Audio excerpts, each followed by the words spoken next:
मुंबई महापालिकेसाठी आज ठाकरे बंधूंच्या युतीचा वचननामा येणार आहे। मुंबईच्या दादर इथल्या शिवसेना भवनामध्ये हा वचननामा प्रकाशित होणार आहे। वचननामा प्रकाशनासाठी राज ठाकरे शिवसेना भवनामध्ये उपस्थित राहतील।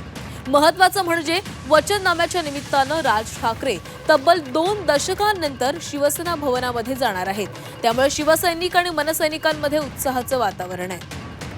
राज ठाकरे बंधूंच्या युतीचा वचननामा जाहीर होणार आहे। त्यामुळे वचननाम्यामध्ये मुंबईकरांना काय आश्वासनं दिली जात आहेत याकडे लक्ष असणार आहे।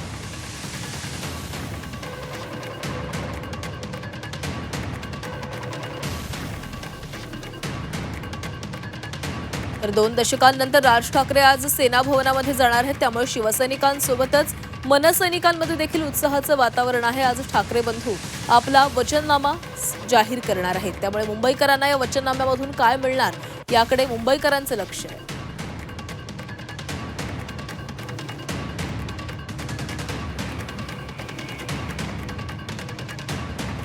मुंबई महापालिकेसाठी आज ठाकरे बंधूंच्या युतीचा वचननामा येणार आहे। मुंबईच्या दादर इथल्या शिवसेना भवनात हा वचननामा प्रकाशित होणार आहे। वचननामा प्रकाशनासाठी राज ठाकरे शिवसेना भवनामध्ये उपस्थित राहतील आणि महत्त्वाचं म्हणजे वचननाम्याच्या निमित्तानं राज ठाकरे तब्बल 2 दशकांनंतर शिवसेना भवनामध्ये जाणार आहेत। तर या वचननाम्यामध्ये काय मुद्दे असू शकतात पाहूयात।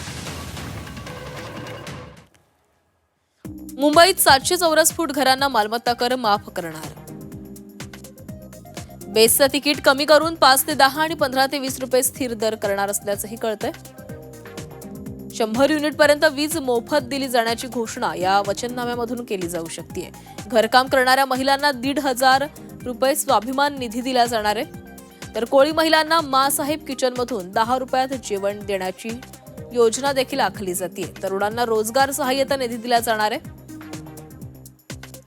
मनपाच्या शाळांमध्ये ज्युनियर कॉलेज सुरू केले जातील।